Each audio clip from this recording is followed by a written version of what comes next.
Well, hi again everybody, welcome to my latest video. Well, in this one I'm going to finish off at least the hardware part of my replacement PC that I use for primary editing, secondary streaming, and just general everyday daily driver purposes. What I've already done is I've gone ahead and hooked up the RGB. I haven't wire managed that, however.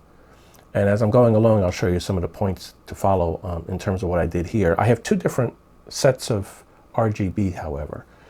The top two fans and the water pump are using the regular RGB, the 12 volt RGB.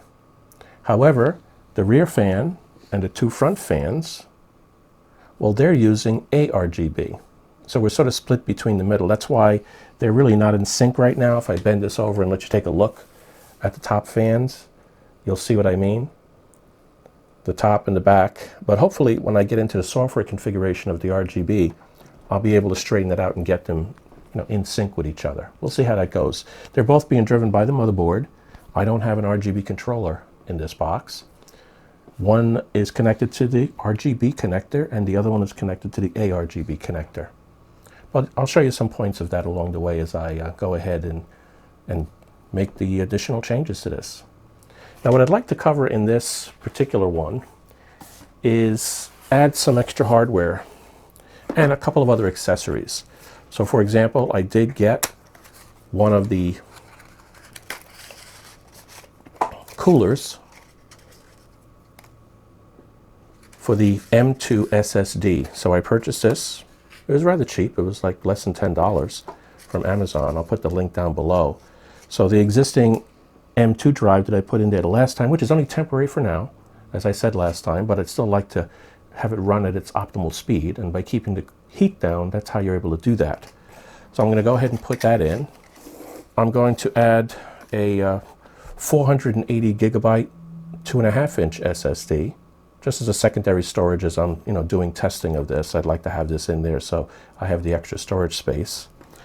I want to put in the 10 gig network adapter, the Rosewill one that I specifically got for this PC. I haven't even opened up the box yet on it. And the biggie is going to be putting in the video graphics card. This is my first 3080, the one from EVGA, the XC3, because it has 3 fans on it. It's not a high-end 3080, but it's pretty good. It's the first one I had, and I originally had it in that PC back here that I have off right now, and I replaced that with the Gigabyte one. So this will go into this PC, and I'm going to reuse the support bracket. This support bracket, as some of you may have recalled if you looked at some of my older videos, I had it also in that PC back there when I had that particular graphics card in it. So that's what my goal is for today, and we'll see how it goes. So if you get something out of this video that you find useful or helpful in any way, I'd like you to at least consider subscribing to my channel. That would be very helpful for helping this channel grow, and then I could make more videos like this in the future. So without any further ado, as they say, let me get started. Okay, let's take this M2 drive out and put the heatsink on it. So I should only have to remove this one screw right here. Got my magnetic screwdriver. The thing did come with a screwdriver, but I did not like it. As I'll show you here, it wasn't really magnetic, so that's really useless to me as far as I'm concerned. Okay, now that that's out, I can pop it up and then ease it out of the socket, like that. So now to prepare it, I got the actual heatsink itself here. It's in 2 parts. They both have the notch at this end over here, so that's how they match up. So we'll leave that apart for now. It comes with 3 thermal pads. They look the same thickness. So I'll just take 2 of them, one on the bottom, one on the top. Save the extra one as sort of a spare. Take off a little plastic protector from one end, and let's get it right level with the non-slotted end of it, or flush with the non-slotted end. Right like that. And then we'll take the plastic off of this. Got to leave room for the slot over there, so I'll let it stick out a little bit from this end. Then we take the M2 drive and we put it in this way. Oops, where the slot is at. And I make sure that the lands of the M2 are clear so that they can be plugged into the socket. And then I'll take this, we'll take another thermal pad, we'll pull off both ends of that just to make it a little easier for me. And then we'll lay it in here, right across all the chips. There we go. And then we'll put the top heatsink part of it. That's the one with the ribs on it. We'll put this on the top and sandwich it in there. See? Now it's got 6 screw holes, 3 on each side, and it did come with a bunch of screws. So we'll put those on.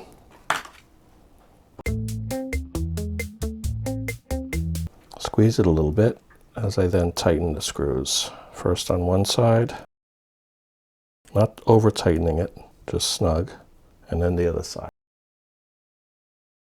And now the M2 has a heatsink, and then we'll put it back in. Get the M2 in here, again at a 45-degree angle. Make sure the lands disappear into the socket, and then press it down. There's an actual collar built onto that stud, so it makes it nice and easy to get it in there, and we'll just tighten her down, not too tight. And there we go. We have the M2 with a nice heatsink on it. Okay, now I'm going to put the GPU support bracket in. The one that I have is, like I said, the one that I've used before. I had to bend it a little bit last time in order to get it to fit properly with the GPU. We'll see if I'll have to bend that back or not once I get it in there. But the way it goes is this goes in place or connected to 2 of the motherboard screws right in there. You have these studs, extra long studs. They each have their own screws. Take those off now. And I have to remove 2 of the screws from the motherboard. So the 2 that I have to get out are this one here and this one here. And then I put these studs into place. I already removed the screws. So one goes here and the other one goes here. This is where having the 3/16 nut driver comes in handy. That way I can snug them down a little bit. Not too tight, just snug, so that they don't back out when I unscrew the 2 screws. And then this goes into those. They are collared, so it falls right into place there. Sits right above the SATA data connectors. And then I can take the 2 screws that came with that bracket and put those in here. So now this should be a nice support for the GPU. Hopefully it's the same thing I did for it last time. If it's off a little bit, I may have to move the screw hole. I may have to straighten out the bend. I don't know yet. I'll find out when I get the GPU in there. As long as I'm in here, I wanted to show you the RGB. Those are the 2 connectors I used. The one closer to the back of the case, that's the regular RGB. And what I have here is a 1-to-3 splitter for it that came with the all-in-one cooler that I have over here from Cooler Master. So that's what I'm using for the regular RGB. But for ARGB, it has cables that daisy chain. So the first one I started is from this fan here. That's the one that connects to the connector. And then it has a daisy chainable pigtail to it. And then I connected that pigtail for one of these fans. I'm not sure which one, it doesn't matter. And then the other one is daisy chain there. And then in the back, I have the remaining daisy chain one not being used. So if I pull that up, you'll see that it has a little cover on it. They all came with covers. If I take this off, you'll see the ARGB connector here. Well, you should always leave that on because it keeps you from getting a short. Well, I'm going to start by putting the easier board in first. And the easier board in, and I'm going to put it in the bottom here. And that will be the 10 gigs network adapter. So I have to open this guy up. It has a low profile bracket. I don't need that. I'll leave it in the box. It has some software. I think I had to load that software for the 2.5 gig adapter that I put into my wife's computer, so I may have to use that again. And then here's the adapter itself. I want to put this in before I put the graphics card in because it's a lot smaller. And I'm going to put it into the ×1 will not work, so it has to go into this ×4, even though I think this is only a ×2 equivalent to it. I think this is it right here. The IO Shield protector bracket.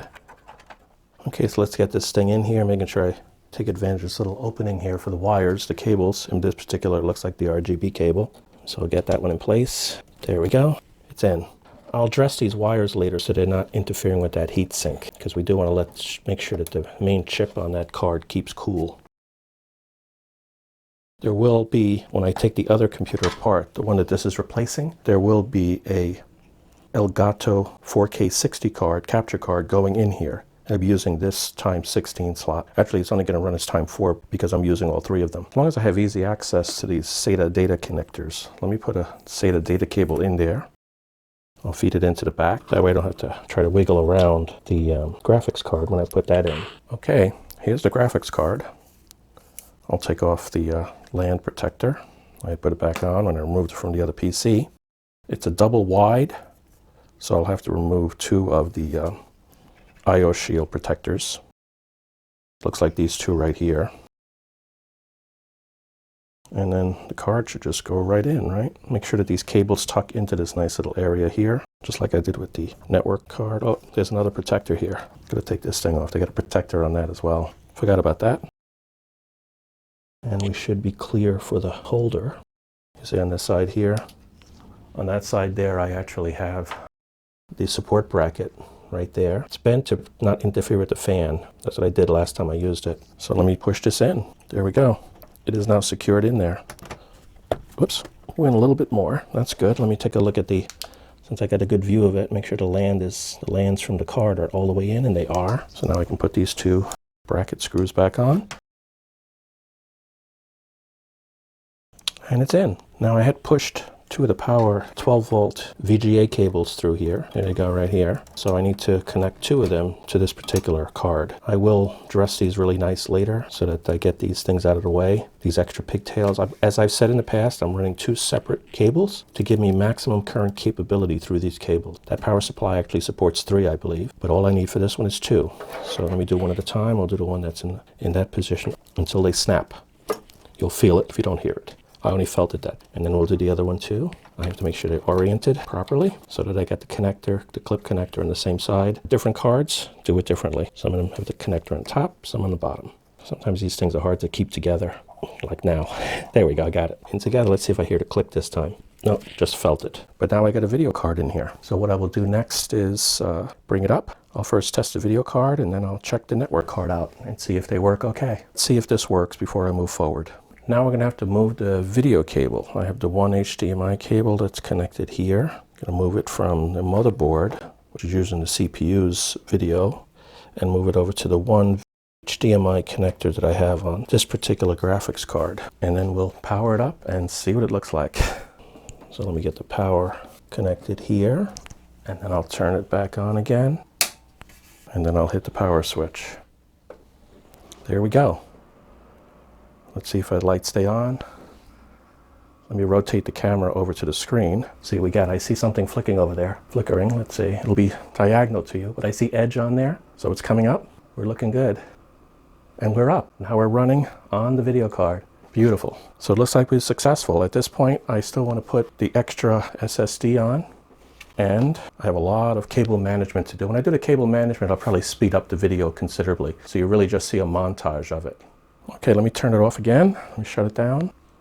Okay, I've gone ahead and installed the NVIDIA drivers just to make sure I have them for that graphics card. Worked with no problem. I also installed the drivers for the 10 gig Rosewill. Funny name, Tahuti or something is the actual name of the driver, but that's okay. It installed cleanly. I had to use the one that was off of that CD that they gave me, but I converted it on my other computer onto my network drive and installed from there, and it was just fine. So let me go ahead and try to test this. I'm still plugged into the regular motherboard network adapter. As you can see right here, you see the lights blinking here. Let me switch it over to the network adapter. That's the 10 gig. And it's on. I see the lights. Let me go ahead and check to see if I can get to the network, and it's working fine. I don't have it connected up to my 10 gig switch right now, so it's only running at 1 gig, but it looks like it's fine. Let me open up the internet as well, and it's there. It's working fine. Okay, so what I need to do last is install this 480 gig 2.5-inch SSD, and then I will have accomplished what I wanted to do today. Okay, this is the back side of it now. Something of a mess, but what I like about this is at least the regular RGB connectors, the ones that came with the kit for the AIO. It has these little snap-on clips Cooler Master provides. That way it holds these together. That's generally a big problem with RGB connectors, the 12-volt ones anyway. They seem to come apart. As you notice, I have the 2 arrows lined up, which means the 12-volt is proper. So I'll move this out of the way. I have the SATA data cable that I plugged in the front, the back side here. Let me take this SSD rack off. Mount the SSD to this, and then we'll connect it up and see how it does. Okay, here they go. Bracket, the drive. Looks like it'll go best this way, right on the outside. So I'll have to screw it in from the back side here. 4 screws. Perfect. The ugly label is hidden. So let me do this. Come back over here. The tab's in here. And it's secured. The SATA data cable first. So here's a SATA power cable. So now it's in. And now let me go test it real quick and see what happens. Okay, so now I have it up in Windows again. Let me see if this drive is seen.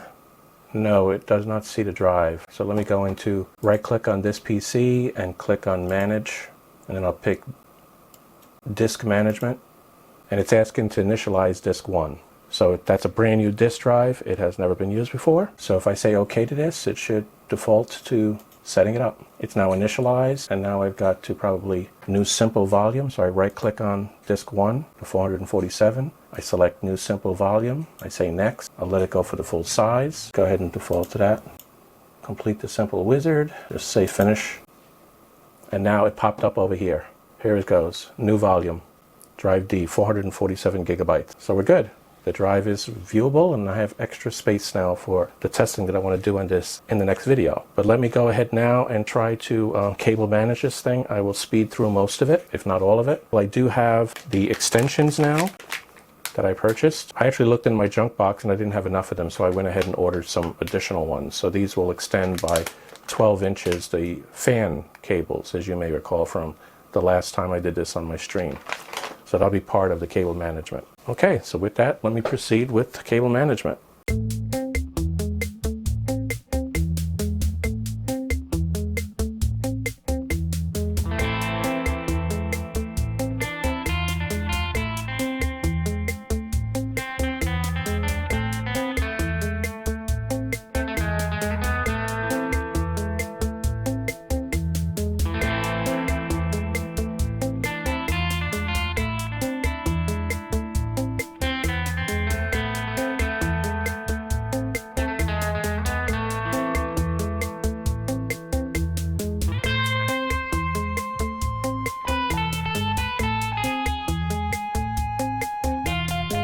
Okay, that completes this hardware build of my new primary editing rig, secondary streaming rig, and everyday daily driver PC. I still have a lot of software testing to... I still have a lot of software installation and testing to do with this. Some licenses have to be transferred from my other one as I disassemble it. I also want to do some performance testing on this. So you'll see at least one more video just on that aspect alone. And then finally, I'm going to do probably one more video in terms of the mods that I want to do. As you recall, cutting and putting a plexiglass window on there and engraving my PE symbol on it, cutting the front of this case here and putting openings with magnetic fans, and putting a USB Type-C 3.1, or actually it's 3.1 Type 2 USB, which will go as fast as 10 gigabytes since that motherboard does support it. So that's all to come. So hopefully you got something out of this video, and as I said before, if you could at least consider subscribing, that would go a long way in helping this channel grow. So until next time, take care, stay safe, and stay healthy.